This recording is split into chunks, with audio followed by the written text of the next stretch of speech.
예, 안녕하십니까. 책 읽는 자유인 채널을 운영하고 있는 이선입니다. 오늘은 2025년 9월 7일 일요일. 휴일은 시간이 참 빨리 갑니다. 일요일 오전 11시 4분입니다. 예, 전 어제 밤에 밥을 먹고 영화를 한 편 봤어요. 영화 한 편 보고 좀 늦게 잤습니다. 1시 넘어서 잤고 아침에 일어나서 8시, 9시 뭐 이렇게 일어나서 명상을 한 1시간 하고요. 그 다음에 빨래 돌리고 씻고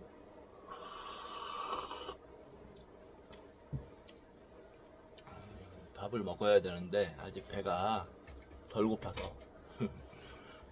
고파서 자리에 좀 앉아봤습니다. 조금 책을 읽고 그 다음 밥을 먹고 또 오후에 공부를 하는 식으로 할 것 같아요. 지금 밖에 비가 와서 오늘은 뭐 나갈 일이 없을 것 같거든요. 문제는 이제 오늘 야구를 하느냐 마느냐인데 전국적으로 비가 내리고 있어서 모르겠고요.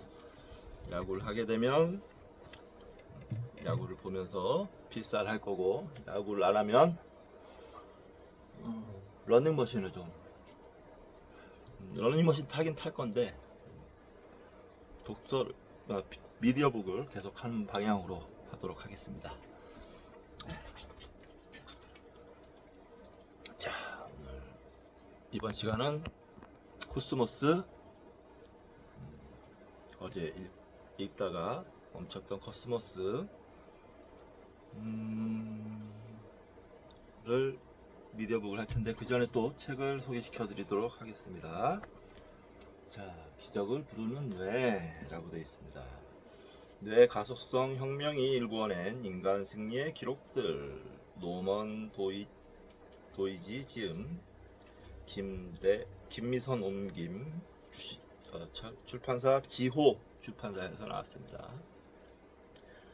뇌의 무한한 가능성을 보여주는 희망의 드라마. 인간 뇌의 한계는 어디까지일까? 이게 아마도 제가 알기로는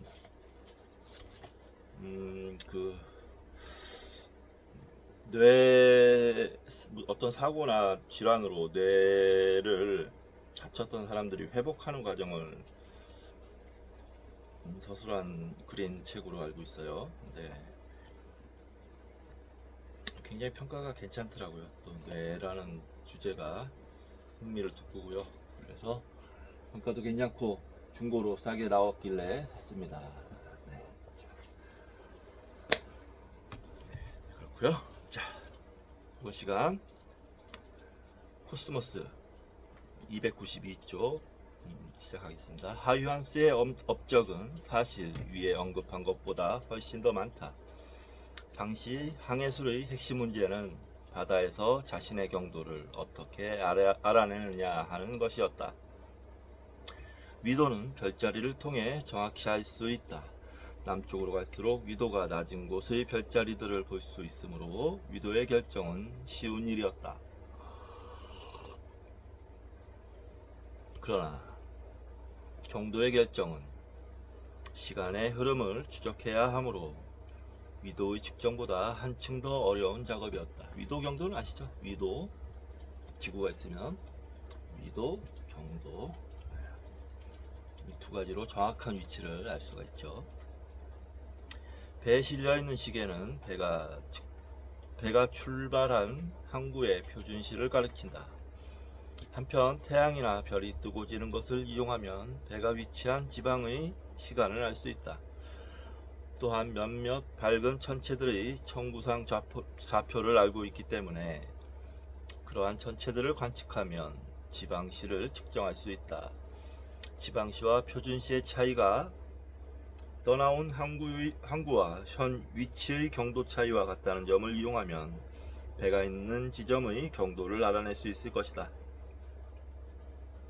하이언스는 일찍이 갈릴레오가 제시한 진자의 주기가 일정하다는 원리를 이용하여 주시계를 발명했고, 그것을 경도 측정에 이용할 수 있을 것이라고 생각했다.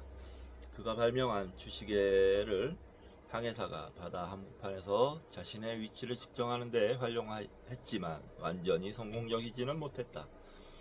그러나 그가 쏟은 노력의 결과로 전문 관측과 과학 실험의 정확도가 그때까지의 수준을 훨씬 뛰어넘게 됐다. 정확도의 향상이 항해용 시계의 발달을 크게 자극했던 것이다. 하이언스는 균형을 잡아주는 나선 모양의 용수철을 발명했으며 이 용수철은 오늘날까지도 일부 시계에 이용되고 있다. 그는 역학의 발전에도 큰 공헌을 했다. 예를 들어 원심력은 그가 계산해낸 것이다. 그는 또 주사위 놀이를 연구하여 확률론에도 공헌했다. 하이언스는 공기 펌프를 개량하여 나중에 채광산업의 혁명을 불러왔다. 그가 발명한 요술 등은 오늘날 슬라이드 영사기의 원조이다. 그는 화약 엔진이라 할 수 있는 것을 개발하여 증기기관 발달에도 큰 영향을 미쳤다.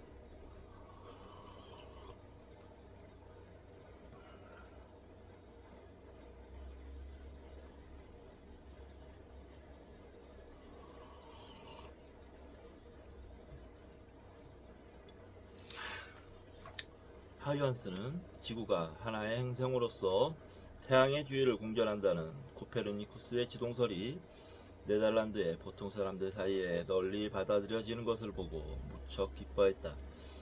그는 지동설을 놓고 이해력이 좀 부족하거나 인간이 만든 헛된 권위의 미신에 완전히 사로잡힌 이들만 제외하면 모든 천문학자들이 받아들이는 학설이라고까지 이야기했다.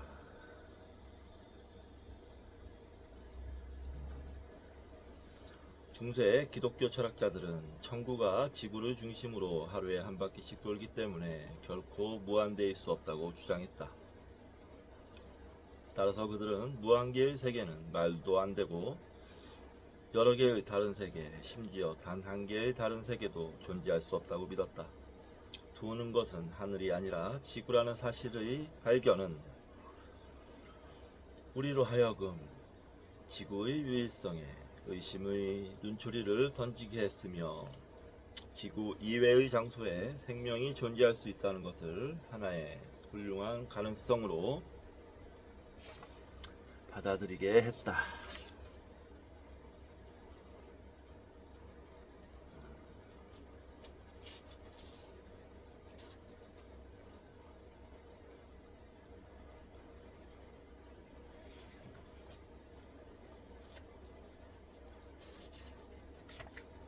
그렇지만 코페르니쿠스는 태양이 태양계뿐만 아니라 전 우주의 중심이라고 생각했고 케플러는 다른 별들이 행성계를 거느리지는 않는다고 믿었다. 태양 아닌 자신들만의 중심 별 주위를 각기 궤도 운동하는 행성들이 우주에 수없이 많을 것이라는 생각을 인류사에서 처음으로 한 사람은 아마 조르다노 브루노일 것이다.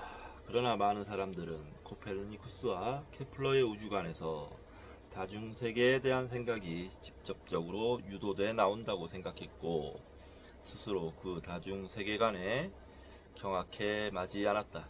17세기 초에 로버트 머트는 기류법을 동원하여 태양 중심 우주관이 이미 그 자체로 다른 행성의 존재를 의미하기 때문에 태양 중심 우주관은 자체 모순이라고 주장했다. 그는 약간 강압적인 어투로 다음과 같이 열을 올렸다.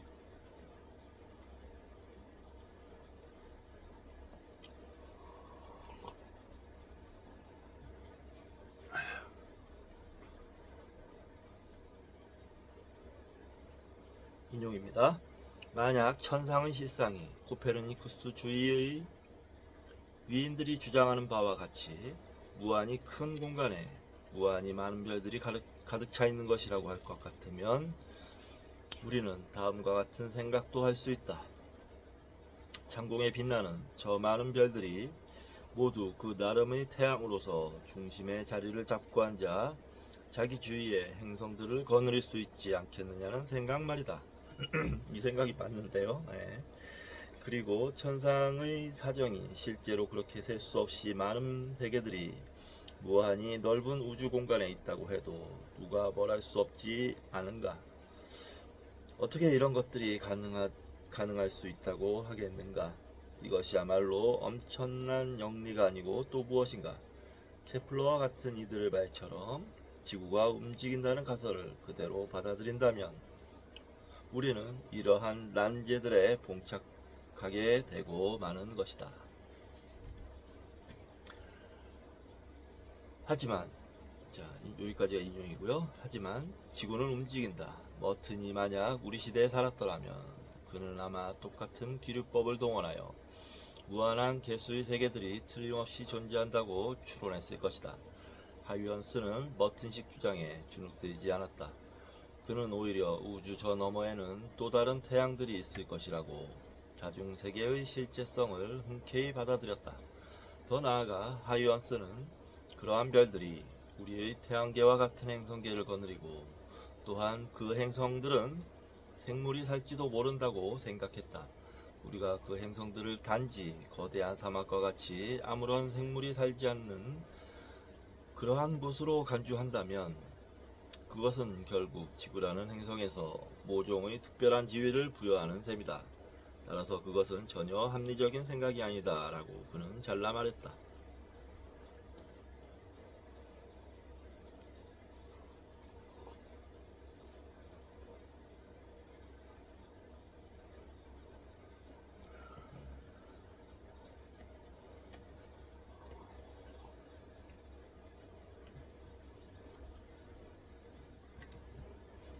주 표시가 있습니다.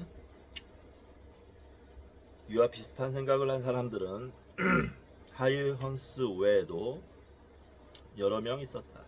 케플러는 그에 져서 우주의 조화에서 황량한 행성이지만 생산성이 없는 것이 아니라 생물로 가득한 행성에 대한 티코 브라헤의 생각을 이용한 바 있다.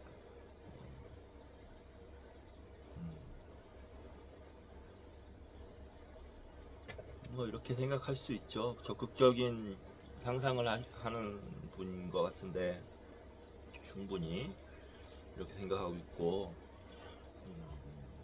현대 뭐 스타워즈 같은 영화만 봐도 막 외계인 이쪽 별 외계인 저쪽 별 외계인 마구 등장하잖아요. 네. 그거랑 뭐 같은 거죠. 네. 하이언스는 자신의 생각들을 천상계의 발견, 행성들의 세계, 그곳의 거주민 식물 그리고 그 생성에 관한 몇 가지 추측이라는 위풍당당한 제목을 붙인 특이한 책에서 제시했다. 이 책은 하이언스가 죽기 직전인 1690년경에 완성되어 러시아의 표트르 대제를 비롯한 많은 이들로부터 높은 평가를 받았다. 표트르 대제는 하이언스의 이 책을 서양의 과학을 러시아에 소개하는 시리즈의 첫 번째 책으로 출판했다. 하이언스는 이 책의 대부분을 행성들의 자연환경에 관한 내용으로 채웠다. 고급스럽게 장정된 초판본을 보면 태양과 거대한 행성인 목성과 토성의 상대 크기를 비교한 그림들이 있다. 거대 행성이라 해도 태양에 비하면 매우 작다. 그리고 토성과 지구가 나란히 있는 애칭화가 하나 있는데 우리 지구는 거기에 아주 작은 원으로 표현되어 있다. 하이언스는 다른 행성들의 자연환경과 그곳에 거주하는 생물들의 실상을 17세기 지구인들에게 알려진 지구의 상황과 대체로 비슷하게 상상했다. 그는 행성인들이 그 체구와 육신의 세세한 부분에서 지구인과 눈에 띄게 다를 것이다. 그야말로 우스꽝스러운 생각은 우리 인간과 같은 모습을 갖추어야만 그 안에 이성을 갖춘 영혼이 깃들 수 있다는 생각이다. 다시 말해서 이상하게 생긴 자도 똑똑할 수 있다는 뜻이다. 그러나 그 뒤에는 이상하게 생겼어도 그 정도가 지나치게 이상할 리 없다는 하이언스의 주장이 이어진다. 즉 우리처럼 손이 있고 발이 달렸을 것이며 직립보행을 하고 글자와 기약을 알 것이고 나아가 목성의 바닷길을 헤쳐가는 목성의 뱃사람들은 목성에 딸린 위성 4개를 그들의 항해에 활용할 것이라고 주장했다. 물론 하이언스도 그 시대가 만든 인물이었다. 그렇지 않은 사람이 어디에 있을 수 있겠는가? 그는 과학이 자신의 종교라고 선언하고 나아가서 외계 행성들에 거주민이 있을 것이라고 주장했지만 그 추론은 신이 아무 목적 없이 행성을 만들어 놓을 리 없었으므로 외계 행성들도 반드시 거주민들이 있을 것이라는 논리에서 나온 것이었다. 사실 하이언스의 시대는 다윈의 진화론이 나오기 전이므로 외계 생물에 대한 그의 생각은 생명 진화를 전혀 고려하지 않은 것이었다. 그렇지만 그는 순전히 관측적 사실을 근거로 하여 현대 우주론의 내용과 비슷한 사고를 전개할 수 있었다.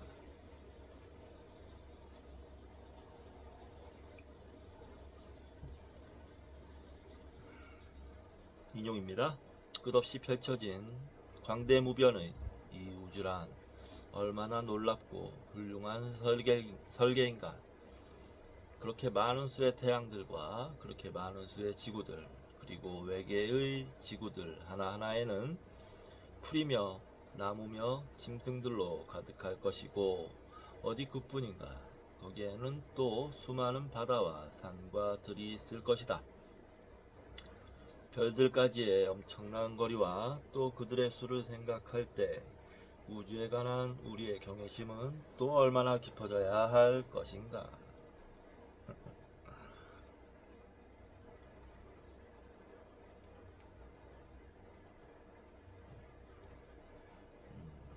아주 재밌는 상상을 하며 사셨던 것 같아요. 막 가슴이 막 뛰고 그랬을 것 같아요. 이런 상상을 실제라고 믿었을 것이고, 그러면 엄청나게 흥분하고 빨리 우리가 발전해서 조우주로 나갔으면 하는 생각도 했겠죠. 지금 혓바늘이 좀 돋아서 책을 읽는데 쉽지가 않습니다. 오늘날의 보이저 우주선은 17세기 탐험선의 직계 후손으로서 크리스티안 하이언스의 과학적 전통과 상상력에 그 기원이 있다. 보이저는 별들을 향해 나아가는 항해선이며 또한 하이언스가 알고 사랑에 맞지 않았던 천체들을 탐사하기 위한 탐험선이기도 했다.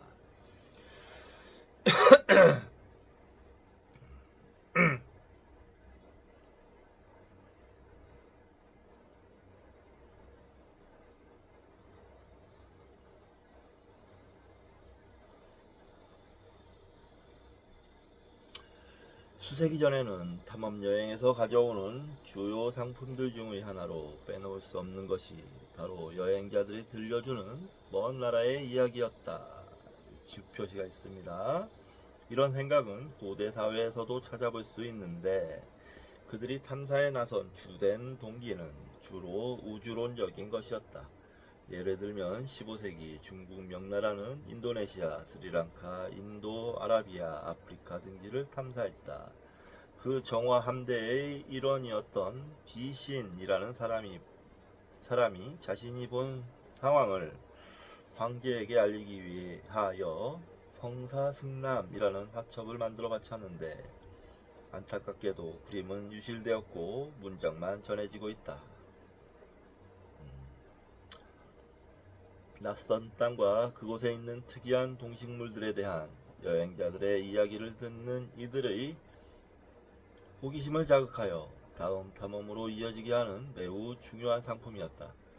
이야기의 주요 주제는 하늘 높이 치솟은 산, 용과 바다 괴물, 아침 저녁으로 황금 식기를 쓰는 나라, 그 대신 팔이 달린 짐승에 관한 것 등이었다. 어디 그뿐이랴.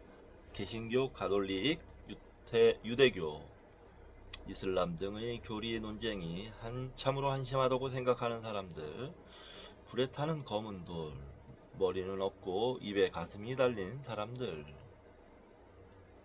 머리가 없고 입이 가슴에 달린 사람들, 나무에서 자라는 양 등등 별별 해괴한 것들이 그들의 이야기에 포함되어 있었다. 그 중에는 사실도 있었고 거짓도 있었다. 어떤 것들은 사실은 사실이 돼 어느 정도 과장되고 왜곡되어 전해지기도 했다. 이런 이야기들은 볼테르나 조너선 스위프트 같은 작가들의 손을 통해 다양하게 각색되어 유럽 사회로 하여금 새로운 안목을 갖게 하는 자극제로 작용했으며, 동시에 외부와 고립된 세상과 사회에도 관심을 갖게 하는 계기를 제공했다.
여기까지 하이원스 이야기가 끝난 것 같고요. 이제는 보이저호 얘기를 할 것 같아요. 잠시 쉬었다가 읽도록 하겠습니다.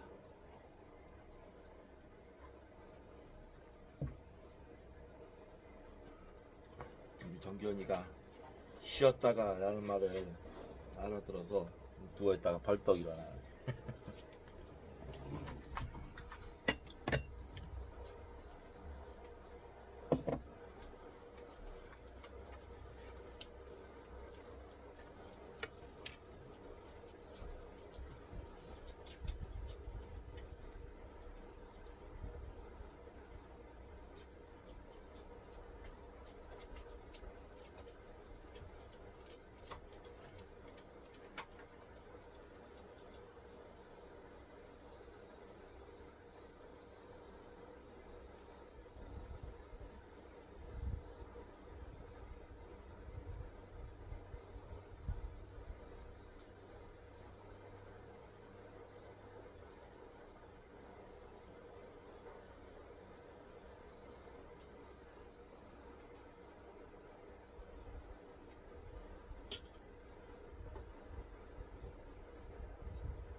예, 계속 읽겠습니다. 298쪽 현대판 탐험대도 여행담을 가져온다. 아니 보내온다고 해야 맞다. 보이저 1호와 2호가 우리에게 보내준 여행담을 좀 들어보자. 귀가 아니라 눈으로 듣자. 보이저는 산산이 끼어진 수정구같이 금이 간 세상이나 북극에서 남극까지 온통 거미줄 같은 것들로 뒤덮여 있는 구형 천체에 대한 이야기를 들려주는가 하면 감자처럼 생긴 작은 위성과 지하에 용암의 바다가 형성되어 있는 위성에 관한 이야기를 저 멀리에서 지구인들에게 들려준다. 우리는 황산의 호수가 널려 있고 화산이 폭발하는가 하면 또 피자처럼 생겨서 썩은 달걀 냄새를 풍기는 이상한 곳에 대한 이야기도 종종 듣게 된다. 그리고 지구와는 비교가 안 될 정도로 거대한 지구와 같은 행성이 1000개는 좋게 들어갈 목성에 대하여 참으로 놀라운 여러 가지 이야기들을 우리에게 전해준다. 목성 주변에 있는 갈릴레오 위성들은 그 크기가 거의 수성과 맞먹을 정도로 큰데 우리는 그들의 크기와 질량으로부터 밀도를 계산하고 밀도로부터 각 위성의 구성 성분을 추정할 수 있다. 가장 안쪽에서 돌고 있는 이오와 유로파는 주로 암석 성분의 위성이며 바깥쪽의 가니메데와 칼리스토는 이보다 훨씬 낮은 얼음과 바위의 중간 정도의 밀도의 물질로 이루어진 위성임을 이미 밝혀졌다. 얼음과 바위로 된 바깥쪽의 위성도 지구의 바위들처럼 열을 발생시키는 방사능 물질을 함유할 수밖에 없을 것이다. 그런데 그 위성들에는 방사능 붕괴 과정에서 발생되어 수십억 년 동안 내부에 축적된 열 에너지가 표면으로 이동하여 외부로 방출될 수 있는 효율적인 냉각 메커니즘이 없다. 그러므로 가니메데와 칼리스토 내부의 얼음은 대부분 액체 상태의 물로 존재할 것이다. 우리의 이런 예상은 갈릴레오의 위성들을 직접 관측하기 전까지는 하나의 가능성에 불과한 것이었지만 이제 보이저의 목성 근접 관측으로 그 예상이 실제로 확인됐다. 또한 그 천체들은 우리가 여태껏 보지 못한 완전히 새로운 세계인 것으로 규명됐다. 갈릴레오의 위성들의 표면을 자세히 들여다보기 전에 우리는 이들이 지하층에 자리한 바다가 물과 얼음의 진창일 것이며 갈릴레오의 위성들이 서로 다른 모습을 할 것이라고 추정했다.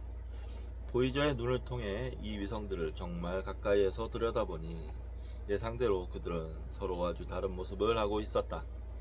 갈릴레오의 위성들은 우리가 여태껏 알고 있던 그 어떤 세상과도 판이하게 다른 곳이었다. 보이저 2호는 지구로 영원히 되돌아오지 않을 것이다. 하지만 보이저 2호의 과학적 탐사 결과와 역사의 길이 남을 보이저 발견들은 여행자의 이야기로서 결국 전파를 타고 우리에게 전해질 것이다. 1979년 7월 9일 태평양 표준시로 아침 8시 4분 목성의 위성 유로파의 첫 번째 영상이 지구로 전송되었다. 그 이름은 구세계가 되어버린 유럽에서 따왔지만 유로파는 말 그대로 신세계였다. 그럼 어떻게 태양계 먼 곳에서 관측된 영상이 우리 지구에까지 전송될 수 있는 것일까? 먼저 태양광선이 목성 주위를 궤도 운동하는 위성 유로파에 떨어지고 유로파는 입사된 빛의 일부를 반사하여 우주공간으로 다시 내보낸다. 이렇게 반사된 빛의 일부가 보이저에 실려있는 텔레비전 카메라의 형광물질을 자극함으로써 유로파의 이미지가 만들어지는 것이다. 이렇게 만들어진 이미지를 보이저의 컴퓨터가 읽어서 숫자 신호로 변환한 다음 15km나 떨어져 있는 지구상의 전파 망원경으로 송출한다. 그 신호를 수신할 지상 전파 망원경은 스페인의 한 대, 캘리포니아 남쪽 모하비 사막의 한 대, 그리고 오스트레일리아에 또 한 대가 있었다. 1979년 7월 9일 아침 바로 그 시간에 목성과 유로파를 정면으로 바라볼 수 있었던 망원경은 오스트레일리아의 것이었다. 오스트레일리아에서는 받은 전파 신호를 지구 주위를 돌고 있는 통신위성으로 보내고 통신위성은 그 신호를 받아서 캘리포니아 남부로 넘겨준다. 이 신호는 지상에 설치된 몇 개의 극초단파 중계탑들을 징검다리 삼아 제트 추진 연구소에 도달한다.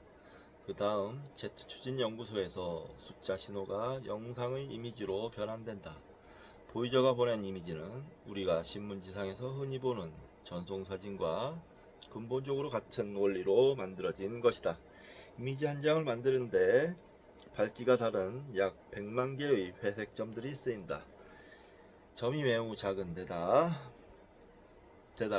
서로 가까이 붙어 있어서 약간 멀리 떨어져서 보면 점들은 하나하나 구별돼 보이지 않고 밝기가 연속적으로 변하는 하나의 이미지로 나타난다.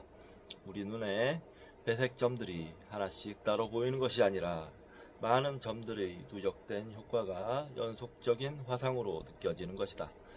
우주선이 보내주는 정보는 점 개개의 밝기이며 이 밝기를 나타내는 숫자는 레코드판과 같은 역할을 하는 자기 디스크에 저장된다. 보이저 1호가 찍은 목성과 그 위성들의 사진이 총 1만 8천여 장에 이르며 비슷한 양의 사진을 또 보이저 2호가 촬영해서 지구로 보내줬다. 수차례에 걸친 연결과 중계의 최종 결과가 한 장의 인화지 사진으로 우리 앞에 나타나는 것이다. 유로파의 놀라운 광경도 이런 과정을 거쳐서 우리의 가슴을 설레게 할 수 있었던 것이다. 이것이 바로 1979년 7월 9일 아침에 전송되어 온 유로파 사진의 배우 사연이며 전후 사정이다.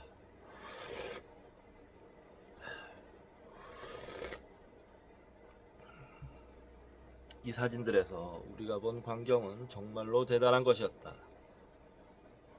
보이저 1호는 갈릴레오의 위성대 중에서 유로파를 제외한 나머지 세 위성들의 세세한 모습을 사진에 담아 보내주었다. 유로파와 대면하려면 보이저 2호의 접근을 기다려야 했다. 보이저 2호의 근접 촬영 사진에서는 불과 6km의 규모의 작은 구조물까지 분해해 볼 수 있다. 언뜻 보기에 유로파의 표면에는 퍼시벌 로웰이 화성을 보고 상상했던 운하 비슷한 구조물, 가로열고 물론 지금은 우주 탐사선의 직접 관측으로 이러한 구조가 없다고 밝혀졌지만 가로 닫고 구조물은 찾아볼 수 있었다. 그것은 직선과 곡선이 서로 얽혀 놀라울 정도로 복잡다기한 구물망을 이루고 있었다. 얽히고 설킨 저 검은 줄들이 주위보다 고도가 높은 산마루인지 아니면 오히려 주위보다 낮게 침하된 골인지 궁금하다. 어떻게 만들어졌을까? 혹은 이 위성의 지각이 전반적으로 팽창 또는 수축하는 과정에서 생긴 거대한 판구조 운동의 결과일까? 지구의 판구조 운동과 모종의 관련이 있을지도 모르는 일이다. 유로파의 구물망 구조가 나머지 새 위성의 지형 특성을 이해하는데 어떤 도움을 줄 수 있지 않을까?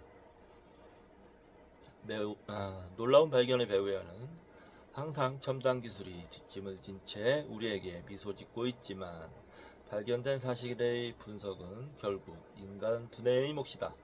유로파의 표면은 이러한 선들의 복잡한 구조에도 불구하고 전체적으로 마치 당구공과도 같이 아주 매끈한 것으로 밝혀졌다. 충돌 구덩이가 전혀 보이지 않는 이유는 표면의 얼음이 녹으면서 충돌의 흔적들을 다 지워버렸기 때문일 것이다. 그리고 위에서 말한 표면에 보이는 많은 선들은 움푹 파인 홈이거나 갈라진 틈새라고 생각된다. 하지만 그 선들의 생성 과정에 대해서는 아직도 의견이 분분한 실정이다. 만약 보이저가 유인 우주선이었다면 보이저의 함장은 항해 일지를 반드시 기록했을 것이다. 보이저 1호와 2호의 가상 함장들이 작성했음직한 항해 일지를 종합해서 정리한 내용을 읽어보자. 여기서부터는 그러니까 상상이군요.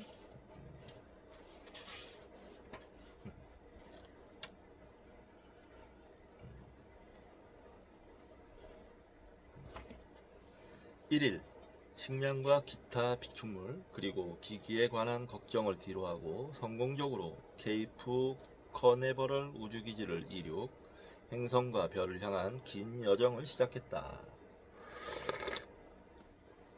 2일 과학 장비들을 탑재한 주사 플랫폼의 지지 사다리를 펴는데 문제가 발생함. 이 문제가 해결되지 않으면 촬영한 이미지와 측정한 과학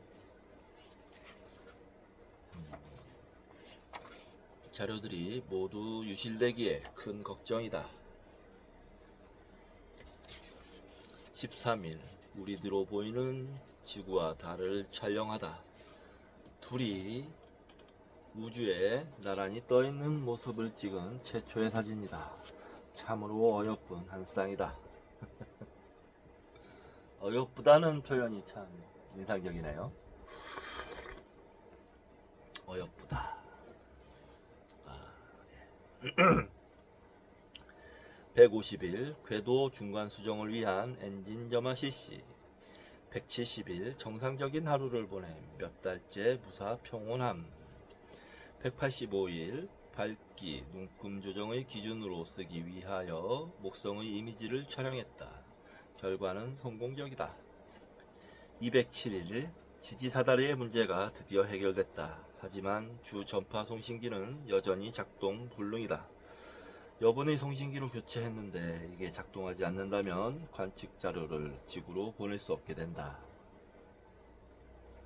215일 화성의 궤도를 지났다. 화성은 이제 태양 반대쪽에 있다. 295일 소행성대 진입. 큰 바위 덩어리들이 사방으로 굴러다니니 영락없는 우주의 모래톱과 암초이다. 대부분은 궤도 추정이 불가능하다. 경계 요원을 배치했다. 중도를 모면하길 바란다.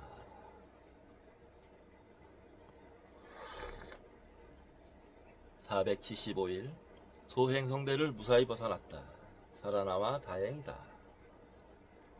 570일 드디어 목성이 그 웅장한 모습으로 우리에게 다가온다. 이제 우리는 지구상의 어떤 망원경으로도 볼 수 없었던 목성의 모습을 자세히 관측할 수 있을 것이다.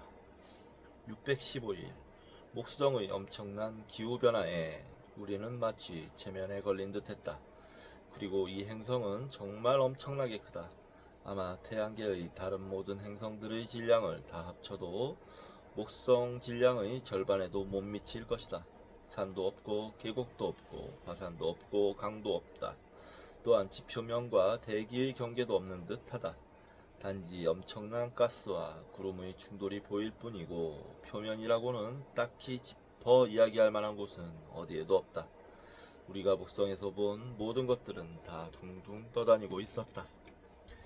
631.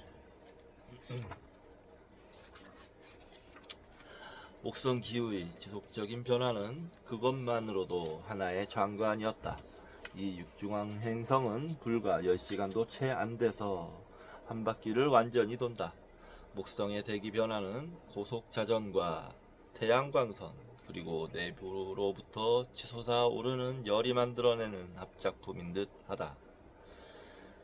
641. 인상적이고 멋들어진 구름무늬다. 고흐의 별이 빛나는 밤이나 블레이크나 뭉크의 작품들이 연상된다. 그러나 연상은 실제 상황에 미치지 못하는 법. 어떤 예술가도 이런 장관을 그리지 못했다. 그것은 아무도 우리 행성을 벗어나 보지 못했기 때문이다. 지구에 발이 묶인 화가가 어떻게 이토록 신비롭고 아름다운 세계를 상상이나 하겠는가. 목성의 다채로운 빛깔을 띤 띠들을 근접 관측할 수 있었는데 흰색을 띠수록 암모니아 가스를 포함한 높은 층의 구름으로 생각되며 갈색을 띠수록 더 깊고 더 뜨거운 지역으로 추정된다. 푸른색을 띠는 지역은 구름 사이를 가로지르는 깊은 구덩이처럼 보인다. 우리는 아직 목성이 왜 적갈색을 띠는지 그 이유를 알지 못한다. 황이나 인과 관련된 화학 반응의 결과가 아닐까?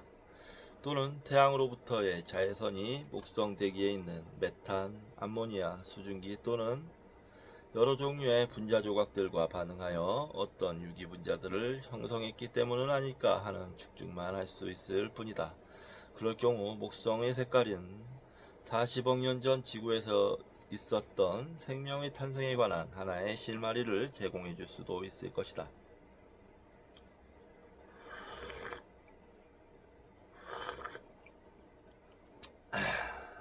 대적반이다.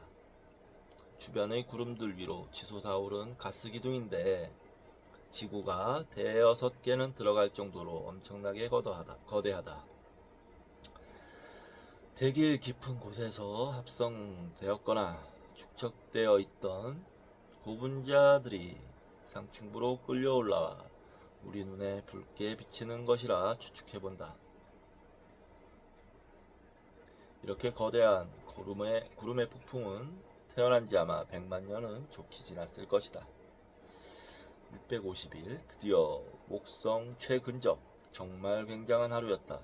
목성의 위험천만한 복사벨트 지역을 성공적으로 헤쳐나오는 데 성공했다. 피해는 사진 평광기 하나가 망가진 것 뿐이다.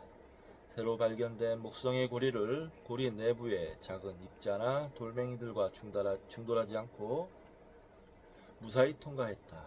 그 와중에 폭착한 모습들도 대단하다. 복사벨트 중심부에 있는 붉은 색깔의 길고 길쭉한 위성 아말테아의 모습, 색색이 찬연한 2호, 선형 망상 구조의 유로파, 거미줄처럼 얼기설기 설킨 가니메데, 여러 겹의 동심원 파문이 선명한 칼리스토의 표면 구조들.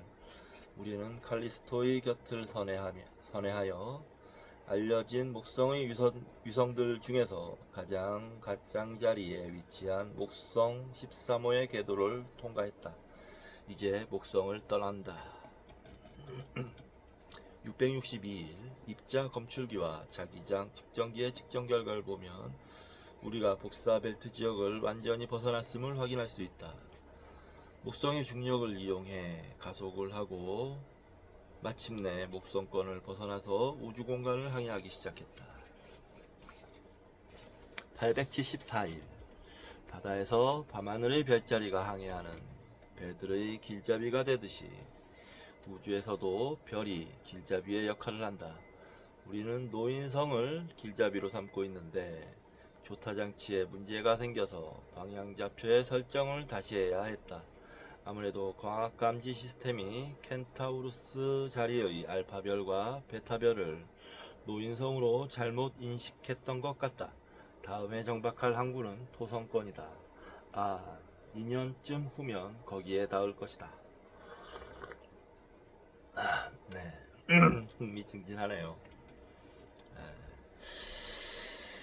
아이고, 보이저호가 지금 한번 좀 찾아봐야겠어요. 지금 어디 있고 영상은 보내고 있는지. 아마 이 태양계를 벗어나면 그냥 아주 지루한, 정말 긴 심해 우주를 그냥 둥둥 떠다니고 있는 것이 아닐까라고 생각하는데 흥미롭습니다. 예. 이거 다 읽을 수 있겠는데요. 조금 빨리 읽으면 다 읽고 밥을 먹고 다른 책을 읽는 게 낫겠죠. 다음 시간에. 자, 나는 보이저의 여행담 중에서 특히 이오의 이야기에 홀딱 반했다. 이오는 갈릴레오의 4대 위성들 중 목성 가장 가까이에서 공전하는 위성이다. 주표시가 있습니다. 민국인들이 옥스퍼드 영어사전에 근거하여 이오를 아이오라고 발음하는 경우가 있다. 그렇지만 이 단어에 관한 영국인들이 특별한 지혜를 갖고 있다고 할 수는 없다. 이오의 어원은 지중해 동부 지역인데 영국을 제외한 다른 유럽인들은 모두 이오라고 제대로 발음한다. 보이저가 정보를 보내오기 전부터 우리는 이오가 좀 특이하다고 알고 있었다. 지상 망원경으로는 이오 표면에는 아무것도 알아볼 수가 없었다. 그렇지만 붉다는 사실 하나만은 확실했다. 사실 이오는 무척 붉었다. 화성보다 더 붉다고 알려졌으며 태양계에서 가장 붉은 천체로 지목되고 있었다. 수년에 걸쳐 지속적으로 수집한 자료를 통해 표면이 변하고 있다는 추측을 할 수 있었다. 특히 적외선과 전파 레이더 관측에서 변화의 조짐을 뚜렷하게 알아챌 수 있었다. 그리고 거대한 도넛 모형을 하는 원자 기체의 튜브가 이오의 궤도 근방에서 목성을 감싸고 있음을 어렴풋이 추측할 수 있었다. 그리고 그 기체의 성분은 화학 나트륨, 칼륨이며 이오가 흘리고 간 물질이라는 것까지 알고 있었다.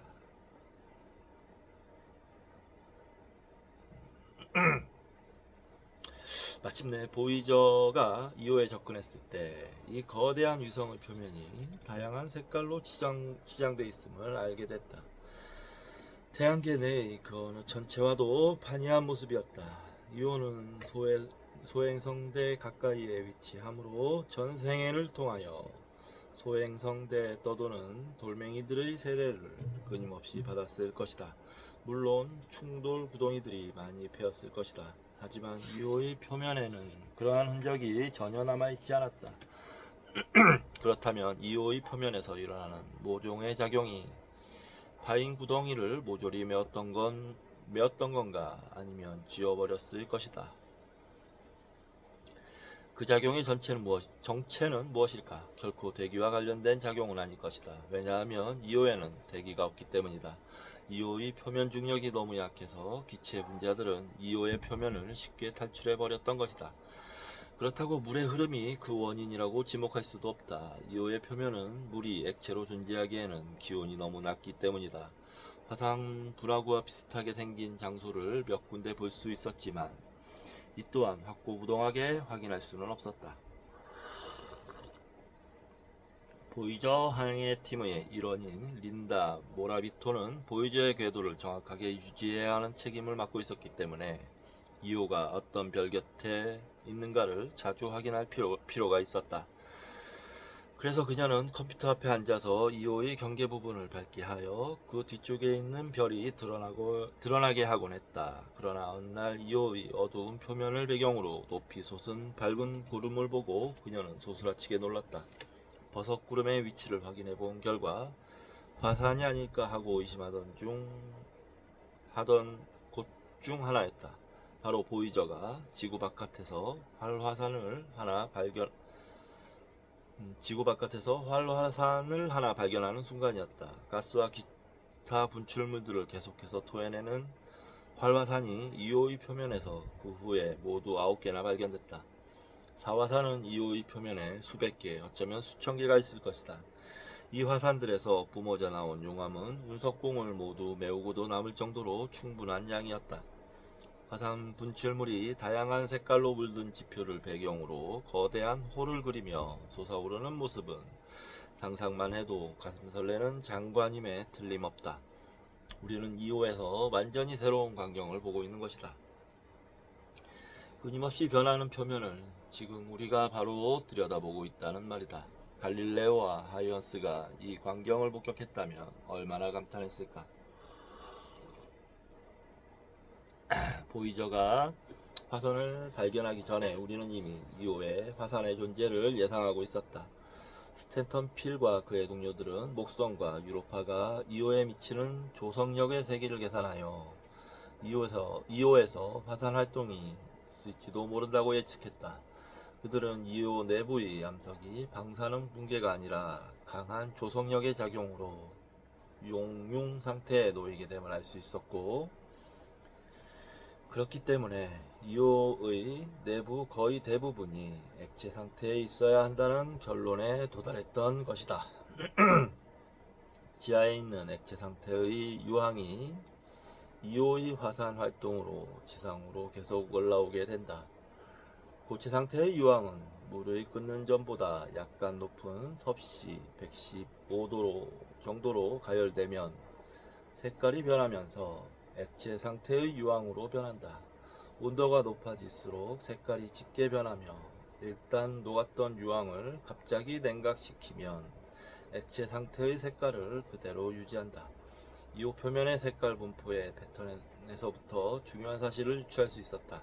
그 패턴은 화산의 분화구에서 마구 쏟아져 나온 액화 유황이 여울져 흐르는 강물이나 흙탕물의 급류와 같이 얇은 층을 이루며 흐르는 모습을 닮아 있었다.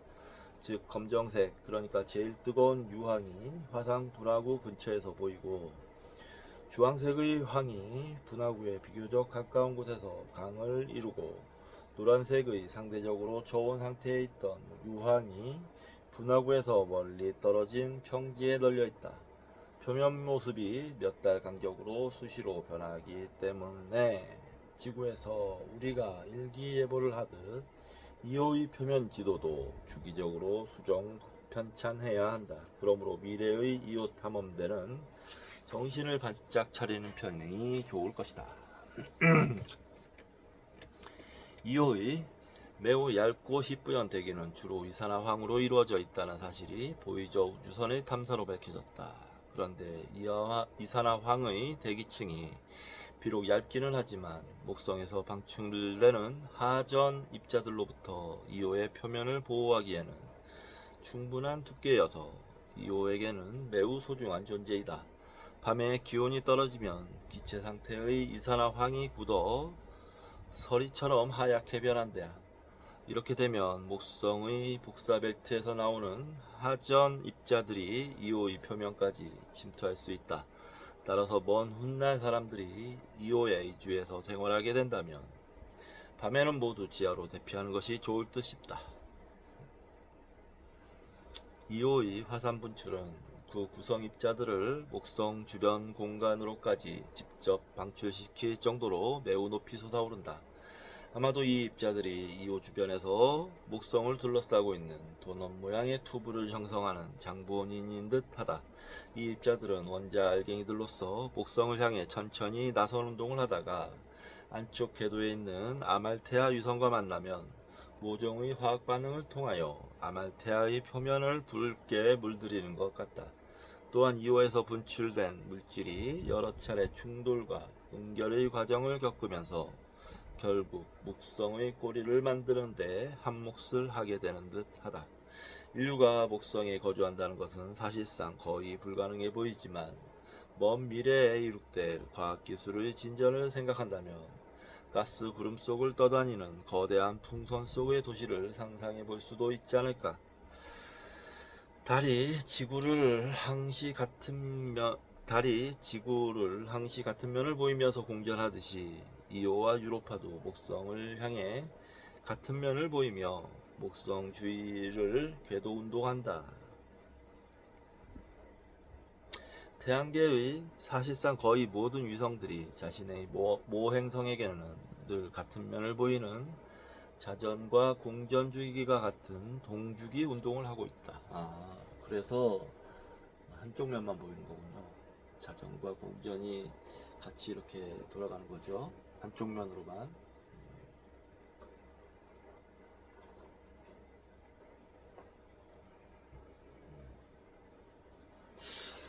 이렇게 자전이 이렇게 한다면 이 자전 속도와 공전 속도가 같다는 거죠. 예. 그렇기 때문에 이 위성들에 서서 목성이 있는 쪽의 하늘을 올려다 보면 하늘의 대부분을 차지하는 거대한 목성이 뜨지도 지지도 않은 채 자신의 표면을 다채롭게 변화시키는 장관을 관람할 수 있을 것이다.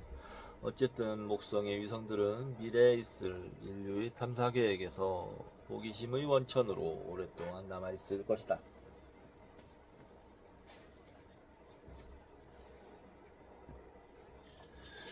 태양계의 성간 공간에 존재하는 가스와 고체 입자들로 태양계가 성간 공간에 존재하는 가스와 고체 입자들로부터 생성되었듯이 목성 또한 그 형성 과정에서 많은 양의 가스와 티끌이 필요했을 것이다. 태양 형성에 쓰이고 남은 그렇지만 우주 공간으로 유실되지 않은 물질의 일부가 목성의 형성에 쓰였을 것이다. 아마 목성이 이런 물질을 지금의 수십 배 정도로 많이 끌어모을 수 있었다면 지금쯤 목성 내부에서도 핵융합 반응이 일어나고 있었을 것이다. 이 경우 목성은 현재와 같은 행성의 신세가 아니라 어엿한 별의 위험을 자랑했을 것이다. 그렇지만 우리의 이 거대한 행성, 즉 목성은 별이 되려다 실패한 비운의 천체이다. 목성이 별이었다면 지금 목성이 태양으로부터 받는 빛의 거의 2배 이상을 목성 스스로 만들어낼 수 있다. 그런데 적외선 대역에서 보자면 현재의 목성은 그대로 항성이라고 취급해도 사실 큰 무리가 없을 정도의 빛을 방출한다. 목성이 가시광선 대역에서도 별로서 행세할 수 있다면 태양과 짝을 이뤄 하나의 쌍성계를 구성할 수도 있었을 것이다. 그랬을 경우 지구의 하늘에는 해가 둘이 있었을 터이고 밤은 아주 보기 힘든 희귀한 현상이 되었을 것이다. 실상 우리 은하에는 이러한 쌍성계가 흔하다고 나는 믿는다. 그러한 곳에서는 밤이 없는 세상을 아주 자연스럽고 아름답다고 여길 것이다. 밤이 없는 세상이라 별로 좋아 보이지 않네요. 별로인 것 같아요. 저는 밤이 있어야죠. 네, 밤이 있어야 된다고 생각하는 사람입니다. 그림이 하나 있는데요. 내부 구조를 보여주기 위하여 목성을 절개한 모습이다. 목성 표면에는 볼 수 있는 가스 구름층은 이 모형에서는 보이지도 않을 정도로 얇다. 굳이 비유한다면 표면에 칠한 페인트의 두께보다도 더 얇을 것이다. 중심에는 지구와 비슷한 암석과 금속의 고체 핵이 자리하고 금속성의 액체 수소가 거대한 바다를 이루며 중심 핵의 주위를 둘러싸고 있다. 목성이 기체로만 된 행성은 아니군요. 저는 그걸 잘 모르고 있었는데 핵에는 워낙 무식해서 말이죠. 혹시 저 무식한 놈 이렇게 말씀하실 수도 있겠지만 잘 모르겠어요 아직.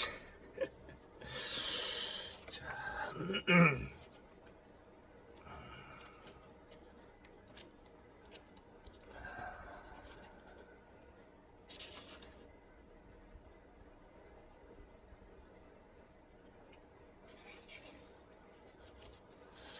목성까지만 하고 밥 먹어야겠네요.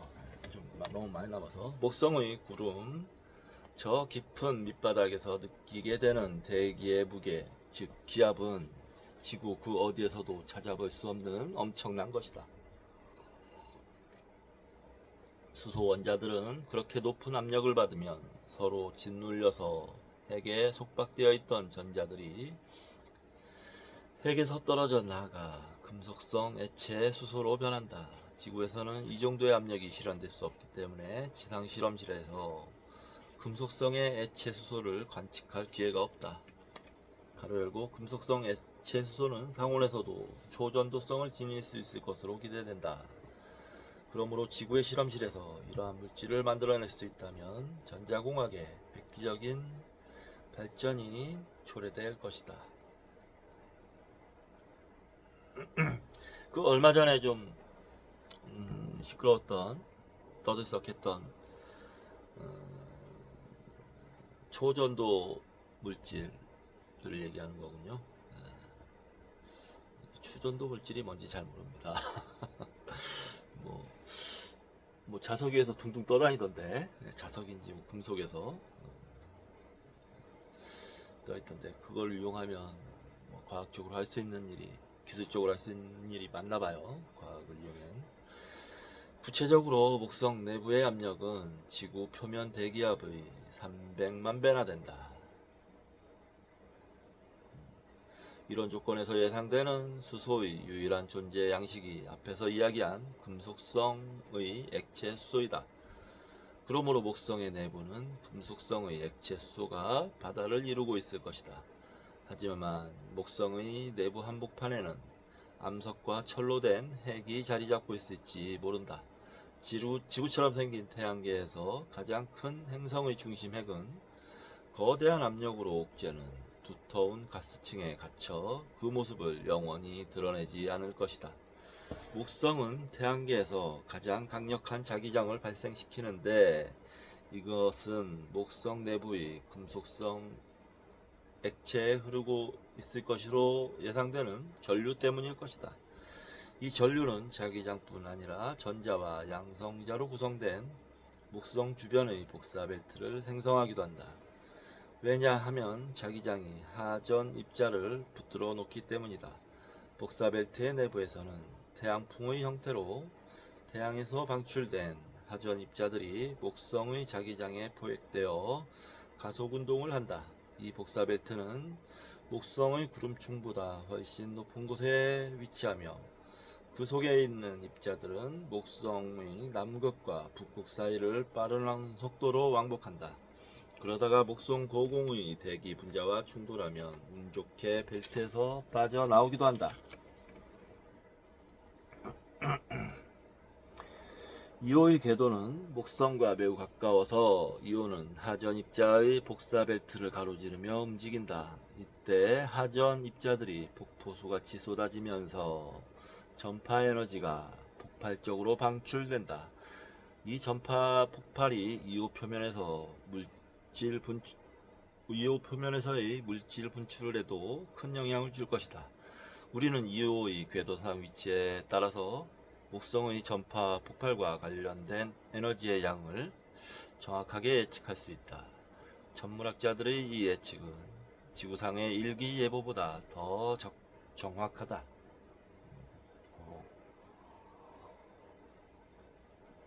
전파 천문학이 발달하기 시작한 1950년대 목성이 강력한 전파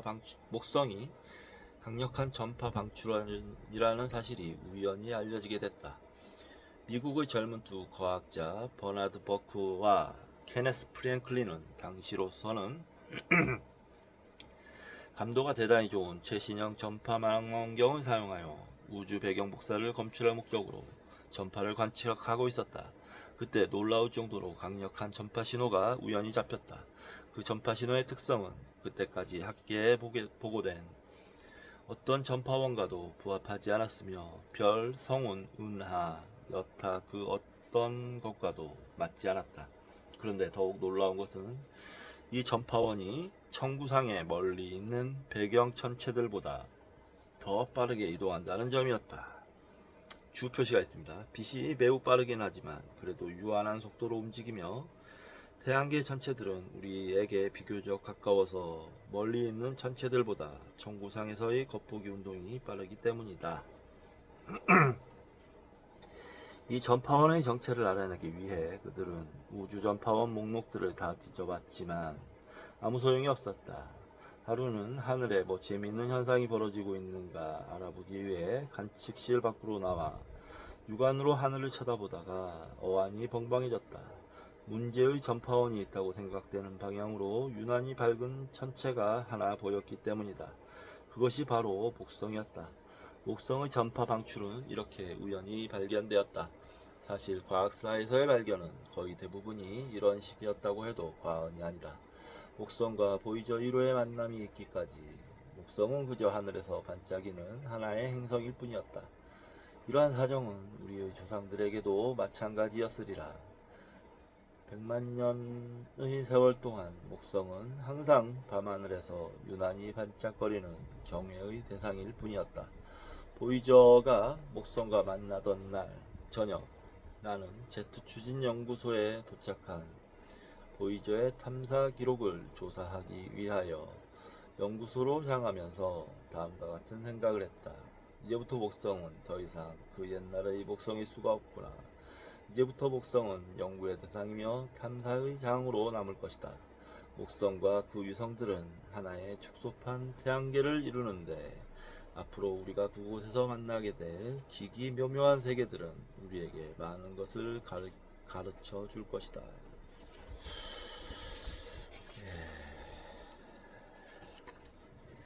입장 거의 끝나갑니다. 317쪽 여기까지 읽고 밥을 좀 먹겠습니다. 저는 나머지까지 다 읽으려면 시간이 너무 지체돼야겠네요. 배가 고픈데 예, 여기까지 읽고 다음 시간에 읽도록 하고요. 자, 오늘 첫 번째 시간은 여기서 이렇게 마치도록 하겠습니다. 감사합니다.